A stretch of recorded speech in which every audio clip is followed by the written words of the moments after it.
आज आपण pair of लाईन्समधला जो दुसरा पार्ट आहे त्याला सुरुवात करणार आहोत. Pair of straight lines not passing through origin. आतापर्यंत जे पाहिलं आहे आपण त्यामध्ये pair of lines passing through origin आहेत आणि आज pair of lines not passing through origin. यामध्ये pair of lines not passing through ओरिजिनचं जॉईंट इक्वेशन कसं राहतं, त्यांच्यामधला ॲक्यूट अँगल कसा फाइंड करायचं, त्या दोन लाईनचे इंटरसेक्शन पॉईंटचे कोऑर्डिनेट्स कसे काढायचे हे फॉर्म्युले सर्व येणार आहेत. पॅरलल लाईनची कंडिशन काय आहे, परपेंडिक्युलर लाईन्सची कंडिशन्स काय आहे. पण त्यापूर्वी आपण जी सुरुवात करणार आहोत ती pair of lines not passing through origin यांचं जे जॉईंट इक्वेशन आहे ते कसं राहतं त्याचं एक एक्झाम्पल घेतोय. मी इथे दोन लाईन कन्सिडर करतोय ज्या नॉट पासिंग थ्रू ओरिजिन आहेत. त्यापैकी फर्स्ट लाईन मी घेतली आहे x plus twice y plus 2 is equal to 0. ही आहे एक लाईन जी नॉट पासिंग थ्रू ओरिजिन आहे. आणि सेकंड लाईन घेतली आहे x minus y plus 3 is equal to 0. ह्या दोन स्ट्रेट लाईनचे इक्वेशन आहेत. दोन्ही लाईन सेपरेट आहेत, दोन स्ट्रेट लाईनचे इक्वेशन्स आहेत आणि या दोन्ही lines not passing through origin आहेत. आता तुम्ही म्हणाल कसं ओळखायचं की नॉट पासिंग थ्रू ओरिजिन आहे, डायग्राम वगैरे तर काढलेलं नाही आहे आपण, ते तर पाहूनही सांगू शकतो आपण. दोन्हीही लाईनच्या इक्वेशनमध्ये कॉन्स्टंट टर्म 0 नाही. फर्स्ट लाईनच्या इक्वेशनमध्ये कॉन्स्टंट टर्म 2 आहे, सेकंड लाईनच्या इक्वेशनमध्ये कॉन्स्टंट टर्म 3 आहे. हे जे एखादी लाईन पासिंग थ्रू ओरिजिन केव्हा असते, जेव्हा ax plus b y plus c is equal to 0 ही लाईन आहे. हे स्ट्रेट लाईनचं इक्वेशन आहे. आणि ही लाईन पासिंग थ्रू ओरिजिन केव्हा असेल, त्यामध्ये जो कॉन्स्टंट टर्म आहे ती जर 0 असेल तर ही लाईन पासिंग थ्रू ओरिजिन आहे. याआधी मी सांगितलेलं आहे तुम्हाला पासिंग थ्रू ओरिजिन. आणि जेव्हा c is not equal to 0 असेल त्यावेळेस काय राहते, not passing through origin. Not passing through origin.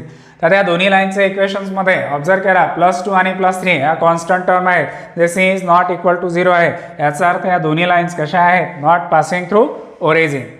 आता या दोन लाईन्सचं जॉईंट इक्वेशन्स आपल्याला फाइंड करायचं आहे. आणि हे जॉईंट इक्वेशन्स फाइंड करायचं असेल तर मी फॉर्म्युला सांगितला होता u into v is equal to 0. यापैकी फर्स्ट जे इक्वेशन आहे याला आपण u इज इक्वल टू 0 आणि सेकंड इक्वेशनला जर v is equal to 0 consider केलं तर या दोन लाईन्स ज्या नॉट पासिंग थ्रू ओरिजिन आहेत यांचं जॉईंट इक्वेशन्स काय राहणार आहे. Therefore joint equations or combined equations,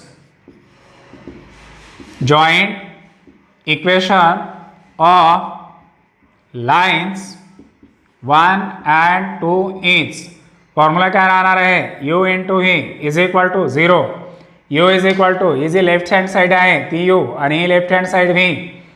first ब्रॅकेटमध्ये येणार x plus twice y plus 2 आणि सेकंड ब्रॅकेटमध्ये x minus y plus 3 is equal to 0. हे झालं दोन्ही लाईनचं जॉईंट इक्वेशन्स. आता याला पुढे सॉल्व करा. दोन ब्रॅकेटची मल्टिप्लिकेशन्स करायची.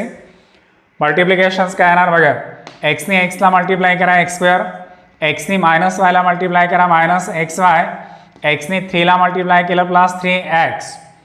आता ट्वाईस वायने एक्सला मल्टिप्लाय करा plus twice xy plus 2y into minus y minus 2y² plus 2y into 3 plus येणार आहे 6y. 2ने एक्सला मल्टिप्लाय करायचं प्लस ट्वाईस x, 2ने मायनस वायला मल्टिप्लाय करा मायनस ट्वाईस वाय आणि 2ने 3ला मल्टिप्लाय केलं तर येणार प्लस 6 इज इक्वल टू 0. आता याला अरेंज कसं करणार, त्या इक्वेशनला अरेंज करत असताना फर्स्ट टर्म जी आहे ती x² नंतर xy नंतर y² नंतर x y आणि कॉन्स्टंट अशा टाईपमध्ये अरेंज करायचं. तर सर्वात पहिले यामध्ये x² ची टर्म शोधा. ही आहे x² ची टर्म. नंतर xyच्या दोन टर्म्स आहेत मायनस xy आणि प्लस 2xy. त्यांचं कॅल्क्युलेशन्स केलं तर येणार प्लस xy. मायनस आहे 2y². नंतर xची टर्म पाहिजे. xच्या यामध्ये दोन टर्म्स आहेत प्लस 3x आणि प्लस 2y. प्लस 3 प्लस 2 यांची ॲडिशन केली प्लस 5x. नंतर yची टर्म्स प्लस 6y आणि मायनस 2y हे झाले प्लस 4y. आणि लास्टमध्ये आता कॉन्स्टंट टर्म लिहायचे कॉन्स्टंट टर्म आहे +6 इज इक्वल टू 0. तुम्हाला दोन लाईनचं इक्वेशन मिळालं आहे, जॉईंट इक्वेशन मिळालेलं आहे. अशा लाईन्स ज्या नॉट पासिंग थ्रू ओरिजिन होत्या, हे आहे joint equation of lines not passing through origin. आता या इक्वेशनचं नाव काय आहे आणि हे कोणतं इक्वेशन आहे? जेव्हा आपण pair of lines passing through origin पाहिलं त्यावेळेस त्या इक्वेशनचं नाव होतं सेकंड डिग्री होमोजिनियस इक्वेशन. पहिले तर आपण हे चेक करणार की हे इक्वेशन होमोजिनियस आहे का. होमोजिनियस म्हणजे काय? जे व्हेरिएबल्स आहेत त्यांची पॉवर हे पॉझिटिव्ह इंटिजर असायला पाहिजे आणि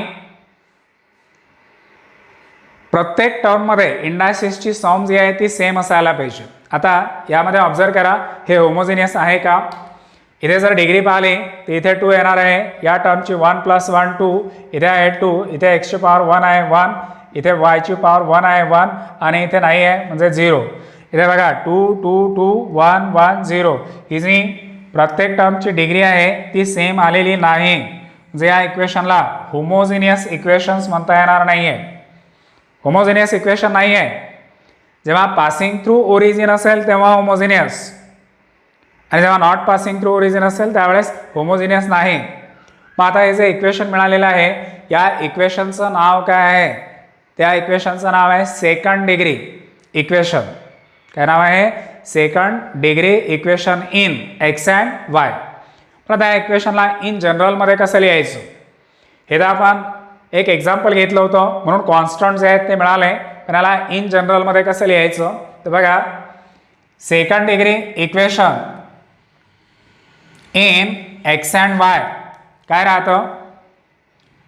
त्या इक्वेशनमध्ये x² येतात, xy, y² x y आणि कॉन्स्टंट अशा टर्म्स राहतात. Second degree equation in x and Y.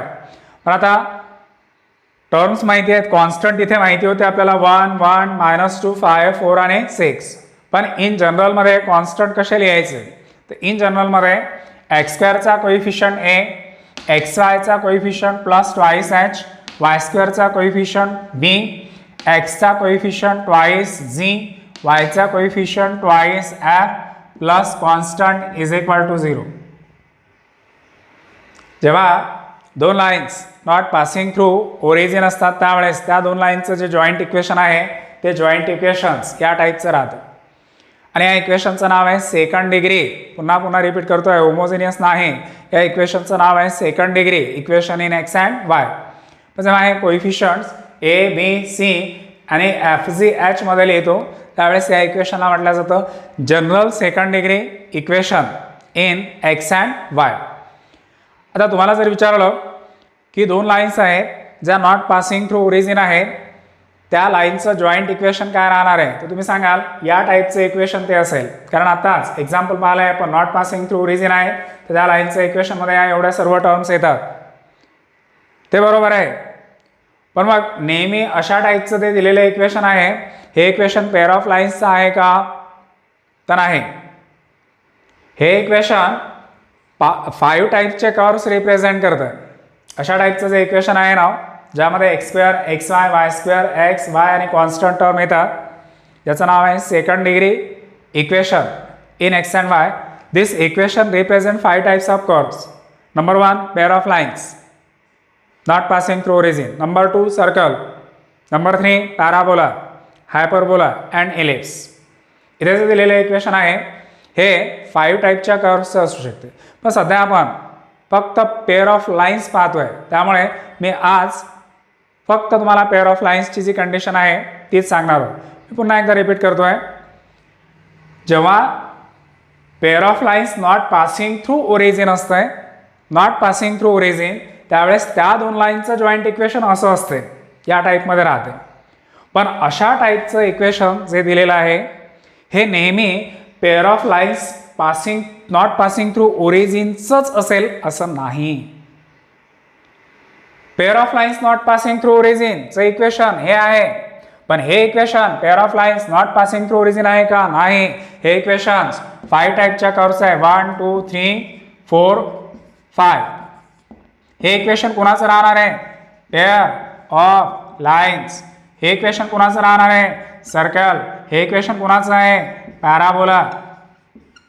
हे इक्वेशन कुणाचं आहे? हायपरबोला. आणि हे इक्वेशन कुणाचं आहे? एलिप्स. अशा टाईपचं जे दिलेलं इक्वेशन आहे ते इक्वेशन या 5 टाईप्सपैकी कुठल्याही याचं असू शकतं.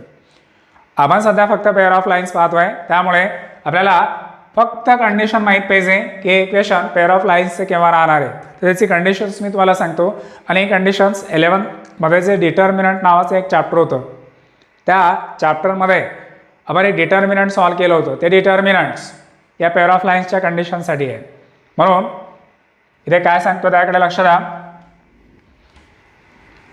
या इक्वेशनचं नाव मी पुन्हा रिपीट करतोय. Second degree, general second degree equation in x and y. General second degree equation in x and y is, हे ते इक्वेशन आहे.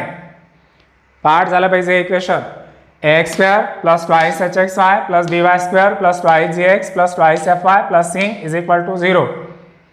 General second degree equation in x and Y.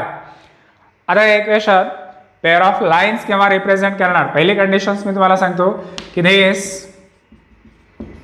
Equation represent pair of lines if, त्याची condition अशी आहे, if determinant is equal to 0.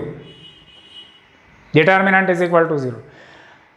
मी पुन्हा repeat करतोय की अशा टाईपचं जे इक्वेशन आहे हे इक्वेशन नेहमी पेअर ऑफ लाईन्सच असते असं नाही. ते पॅराबोला, हायपरबोला, इलिप्स, सर्कल आणि पेअर ऑफ लाईन्स या 5 पैकी कोणाचे असू शकतं.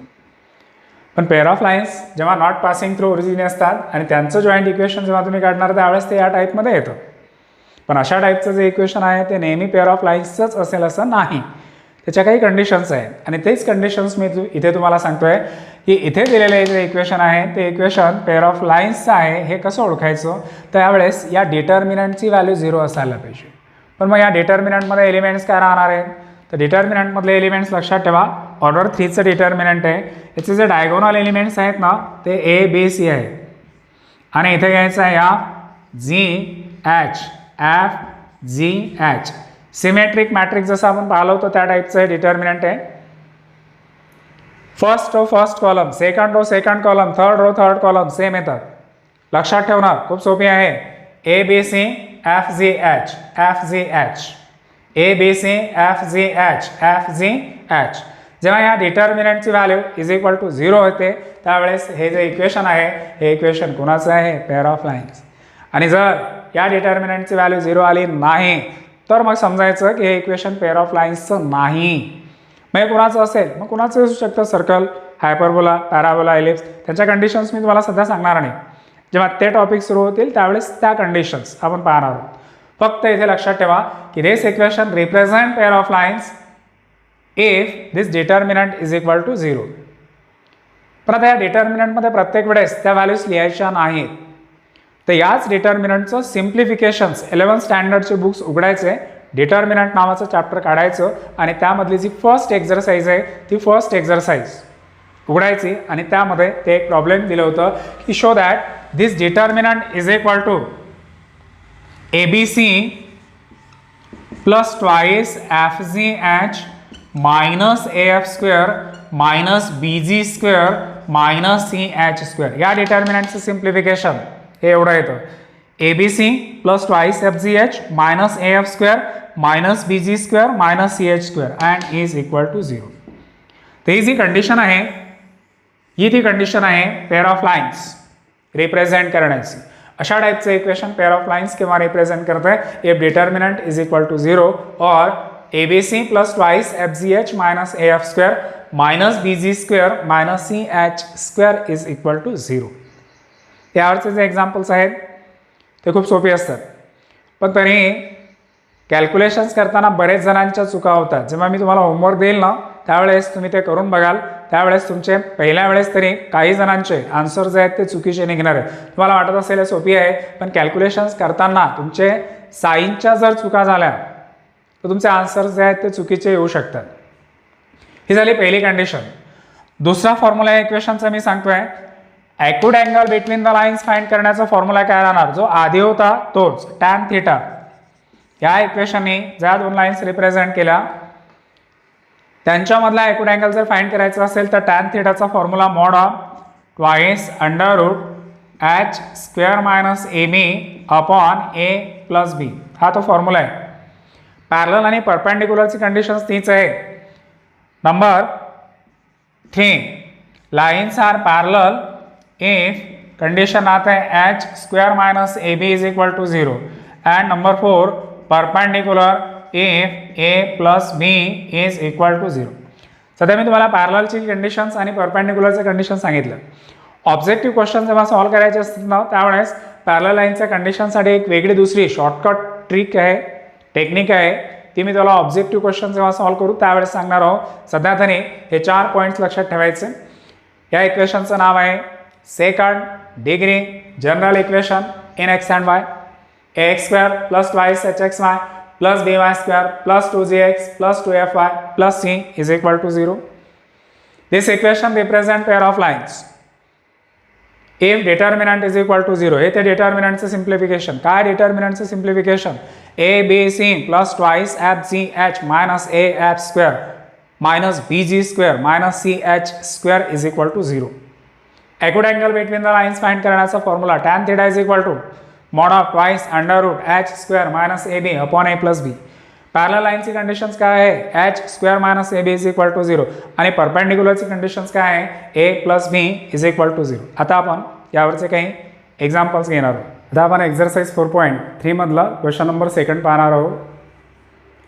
शो दॅट द इक्वेशन, एक सेकंड डिग्री इक्वेशन दिलेलं आहे आणि ते इक्वेशन रिप्रेझेंट करतं पेअर ऑफ लाईन्स, हे आपल्याला शो करायचं आहे.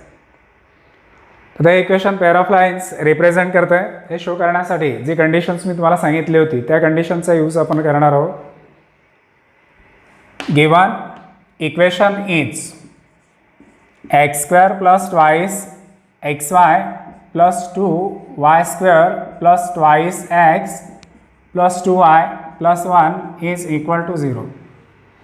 आता equation pair of lines represent करतं आणि त्या pair of lines not passing through ओरिजिनच राहणार आहेत. हे कसं शो करणार, त्या इक्वेशनला कम्पेअर करायचं. जे जनरल सेकंड डिग्री इक्वेशन मी लिहून दिलं होतं त्या इक्वेशनसोबत compare it with ax square plus twice hxy plus by square plus by square plus 2gx plus 2fy plus c is equal to 0. We get, बघा आता ह्या व्हॅल्यूज कम्पेअर करत असताना अशा लिहायचं आहे. ए बी सी एका लाईनमध्ये लिहा. एच्या खाली लिहायचे ट्वाइस एफ, बीच्या खाली लिहायचे ट्वाइस जी आणि सीच्या खाली लिहायचे ट्वाइस एच.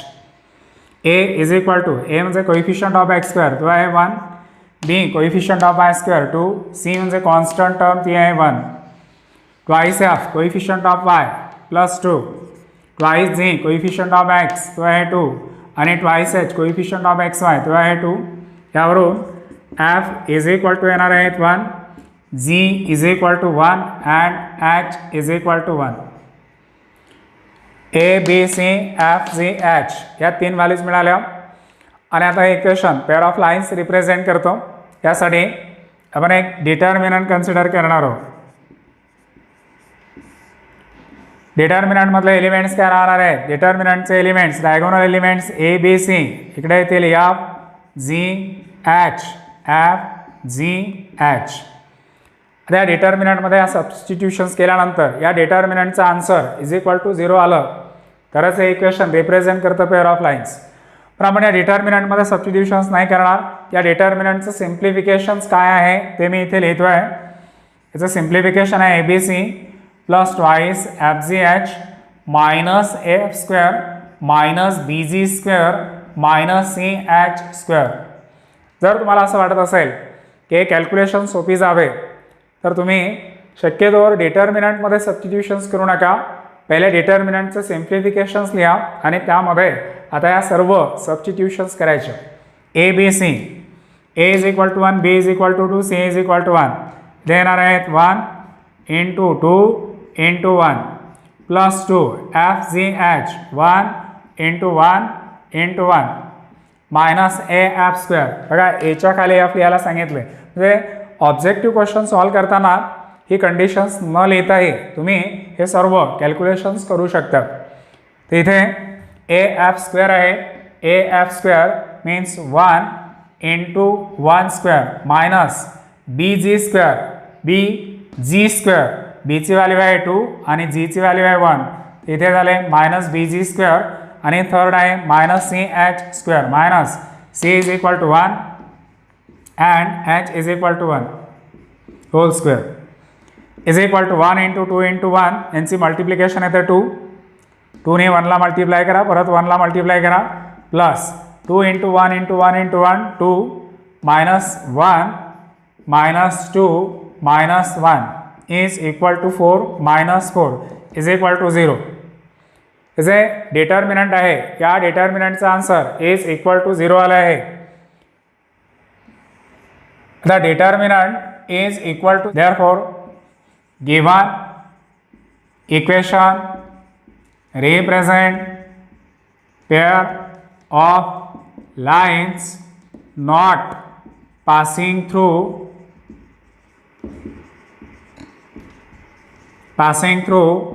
origin. हे अशा दोन लाईन्सचं जॉईंट इक्वेशन आहे ज्या दोन्ही lines not passing through origin आहेत. एकदा आपण एक्झरसाइज 4.3 मधला क्वेश्चन नंबर 4 जो आहे तो घेतला आहे. त्यामध्ये सुद्धा एक इक्वेशन दिलेलं आहे आणि तुम्हाला शो करायचं आहे this equation represent pair of lines. याच्या आधी जसं एक्झाम्पल आपण सॉल्व केलं आहे सेम त्यासारखंच या इक्वेशनला सॉल्व करायचं आहे. हे सेकंड डिग्री इक्वेशन दिलेलं आहे आणि इक्वेशन रिप्रेझेंट करतं पेअर ऑफ लाईन्स हे आपल्याला शो करायचं आहे. Given equation is twice x square plus x y minus y square plus x प्लस 4y minus 3 is equal to 0. या इक्वेशनला या इक्वेशनसोबत कम्पेअर करा. ए बी सी ह्या तीन values. A coefficient of X square 2, B coefficient of Y square minus 1, C constant term minus 3, twice F coefficient of Y तो आहे 4, twice G coefficient of X 1 and twice H coefficient of X Y तो येणार आहे 1. Therefore twice एफची value 4 आहे तर F is equal to येणार 2, जी is equal to येणार आहेत half and H is equal to येतील हाफ. आता इक्वेशन रिप्रेझेंट करतं pair of lines passing through origin not passing through origin. त्यासाठी आपण कन्सिडर करणार आहोत डिटर्मिनंट आणि या डिटर्मिनंटचं सिम्प्लिफिकेशन काय राहतं A B C plus twice F G H minus A F square minus B G square minus C H square. यामध्ये सबस्टिट्यूशन्स करा. जर आन्सर 0 आलं तर हे रिप्रेझेंट करतं पेअर ऑफ लाईन्स. काय राहा सबस्टिट्यूशन्स बघा. A B C A into B into C इथे येणार आहे 2 into minus 1 into minus 3 plus 2 F G H 2 into half into half. नंतर आहेत minus A F square A F square जे 2 into 2 square minus बी जी square तर minus minus होणार plus 1 into 1/2 square and minus C H square तर minus minus plus 3 into half square is equal to minus minus plus झाले 3 into 1 into 2 हे झाले 6. हे 2 into 2 4 आणि हे 4 कॅन्सल. इथे राहिले प्लस 1 2 इंटू 2 4 आणि हे 4 कॅन्सल होतील. मायनस 2चा स्क्वेअर येतो 4 आणि 4ने या 2ला मल्टिप्लाय करा 8 प्लस 1 1/2चा स्क्वेअर येतो आहे 1/4 आणि लास्टमध्ये येणार आहे 3/4 is equal to 6 plus 1 7 minus 8 आणि या दोघांचं कॅल्क्युलेशन 1/4 प्लस 3/4 यांचं कॅल्क्युलेशन येतं 1. 7 plus 1 8 7 plus 1 8 minus 8 is equal to 0. Determinant is equal to 0 आलेला आहे. Therefore, given equation represent pair of lines. Given equation represent pair of lines.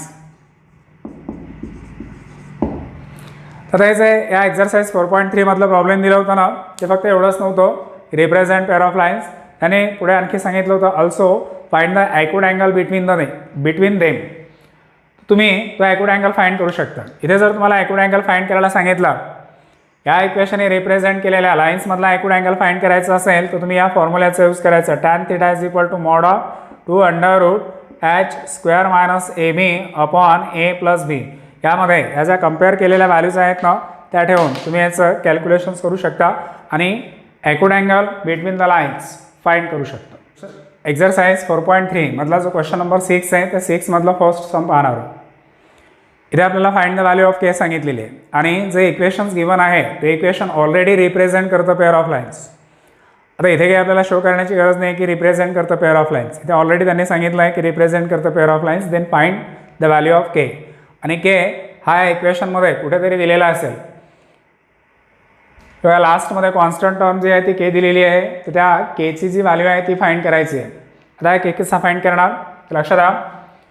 Given इक्वेशनला second degree equation general इक्वेशनसोबत जर compare केलं, given equation आहे 3x² + 10xy + 3y² + 16y + k = 0. त्या इक्वेशनला compare it with ax² + twice hxy + by² + twice gx + twice fy + c = 0. पाठ करायचं equation आणि मग ज्या व्हॅल्यूज आपल्याला पाहिजे त्या व्हॅल्यूज लिहायच्या a b c. इथे लिहायचे twice f, twice g and twice h. a means coefficient of x², तो आहे 3. b means coefficient of y², 3. c constant term k. twice f coefficient of y, तो आहे 16. twice g, twice g यामध्ये नाही आहे, coefficient of x यामध्ये x ची terms आलेलीच नाही, त्यामुळे twice g ची व्हॅल्यू 0 आहे. आणि twice h म्हणजे coefficient of xy, तो आहे 10. therefore f is equal to 8, g is equal to 0 and h is equal to 5. त्याने ऑलरेडी सांगितलं की गिवन इक्वेशन रिप्रेझेंट करतं pair of lines. Since given equation represent pair of lines. आता equation जर pair of lines represent करत आहे तर determinant is equal to काय राहणार आहे 0. डिटर्मिनंटची value A B C F G H F G H. इथे तुम्हाला इज इक्वल टू 0 लिहावं लागेल कारण हे इक्वेशन ऑलरेडी रिप्रेझेंट करतं पेअर ऑफ लाईन्स. या डिटर्मिनंटचं सिम्प्लिफिकेशन, डिटर्मिनंटमध्ये सबस्टिट्यूशन्स करू नका. डिटर्मिनंटचं सिम्प्लिफिकेशन लिहायचं, that is A B C + twice F G H -af² - bg² -ch² is equal to 0. आता यामध्ये सबस्टिट्यूशन्स करा. ए बी सी म्हणजे 3 × 3 × k, 3 × 3 × k + 2 fgh 8 × f ची व्हॅल्यू 8 आहे, g ची व्हॅल्यू 0 आहे, h इज इक्वल टू 5 आहे. Twice 8 × 0 × 5 -af², a 3 f 8 the 3 × 8² -bg², b is equal to 3, g is equal to 0, the -3 × 0² and -ch², c is equal to k, h is equal to 5, the k × 5² is equal to 0. यांचं simplification 3 × 3 9k यांची multiplication येणार आहे 0, 2 × 8 × 0 × 5 पूर्ण 0 झाले, minus हे आहे 3 आणि into 8चा square आहे तो 64 -3 × 0 इथे मायनस येणार आहे 0 आणि -25k इज इक्वल टू 0. आता लक्षात द्या हे 9k आणि -25k यांचं कॅल्क्युलेशन येतं -16k आणि हे -3 × 64 यांची मल्टिप्लिकेशन्स करा किंवा नका करू, नाही केली तरी कॅल्क्युलेशन्स कसे करायचे बा. याला मी 3 × 64 इज इक्वल टू 0 लिहिले. आता यामधून एक नंबर कॉमन निघतो आणि तो आहे -16 किंवा तुम्ही या इक्वेशनच्या दोन्ही साईडला -16ने जर डिवाइड केलं, डिवायडिंग बोथ साइड्स बाय -16 तर इथे येणार आहेत के, इथे साइन येणार +3 into 4 is equal to 0. 3 into 4 म्हणजे K +12 is equal to 0. Therefore K is equal to -12. तुम्ही या दोघांची मल्टिप्लिकेशन हे करू शकता.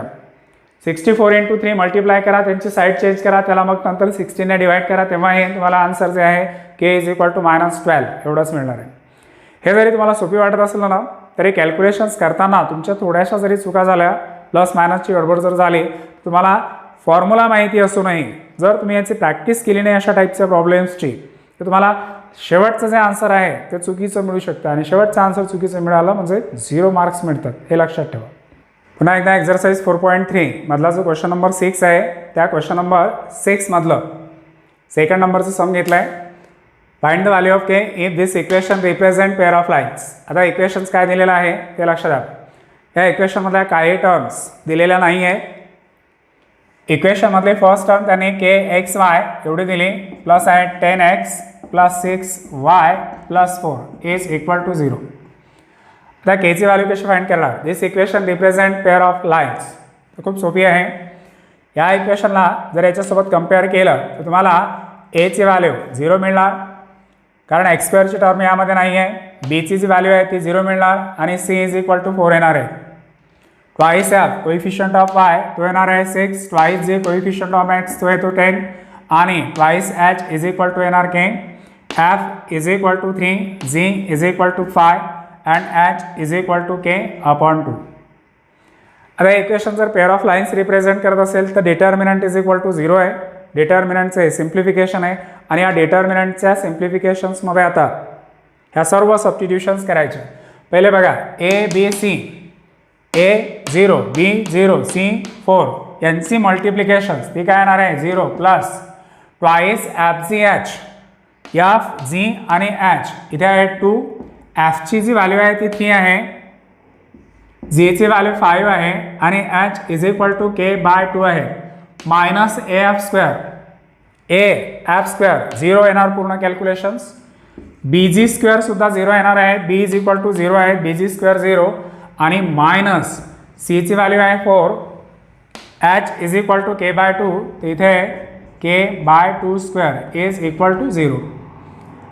आता यांचं कॅल्क्युलेशनमध्ये हा 2 जो आहे तो कॅन्सल, 5 ने 3ला मल्टिप्लाय करा 15k आणि -4 into k² upon 4 is equal to 0.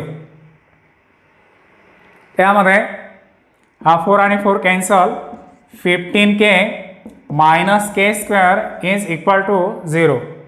यामधून k जर कॉमन काढला मग ब्रॅकेटमध्ये राहणार आहे 15 - k is equal to 0. Either k is equal to 0 और 15 - k is equal to 0. k is equal to 0 और k इज इक्वल टू 15. आता इथे तुम्हाला 2 आन्सर मिळाले, आन्सर 2 मिळाले. पण लिहिताना आता या दोनपैकी एक व्हॅल्यू जी आहे ना ती रिजेक्ट करायची. कोणती रिजेक्ट करायची, पण खाली लिहिताना असं लिहायचं but k is not equal to 0. आता काही जर म्हणतील की आन्सर तर k इज इक्वल टू 0 मिळालेला आहे, मग k is equal not equal to 0 का, कारण हे इक्वेशन रिप्रेझेंट काय करतं पेअर ऑफ लाईन्स. आणि आता समजा k ची व्हॅल्यू 0 घेतली, ही व्हॅल्यू जर तुम्ही यामध्ये लिहिली 0 तर ही पूर्ण टर्म निघून जाणार आणि पूर्ण टर्म जर निघून गेली तर यामध्ये kxy राहणारच नाहीत आणि kxy राहणार नाहीत. तर मग इक्वेशन एकदा वाचा काय लिहिलेलं आहे 10x + 6y + 4 एवढंच इक्वेशन राहतं आणि हे फक्त एका लाईनचं इक्वेशन आहे, सिंगल लाईनचं इक्वेशन आहे. म्हणून k ची व्हॅल्यू जर 0 घेतली तर ते इक्वेशन पेअर ऑफ लाईन्स नाही रिप्रेझेंट करत, ते सिंगल लाईन रिप्रेझेंट करतं. म्हणून आपण लिहिताना इथे लिहिलं but k is not equal to 0. k is not equal to 0 तर kचं जे आन्सर आहे ते राहणार आहे therefore k is equal to 15. खूप सोपे आहे, फक्त कॅल्क्युलेशन्स जे आहेत ते कॅल्क्युलेशन्स तुम्ही व्यवस्थित करायला पाहिजे.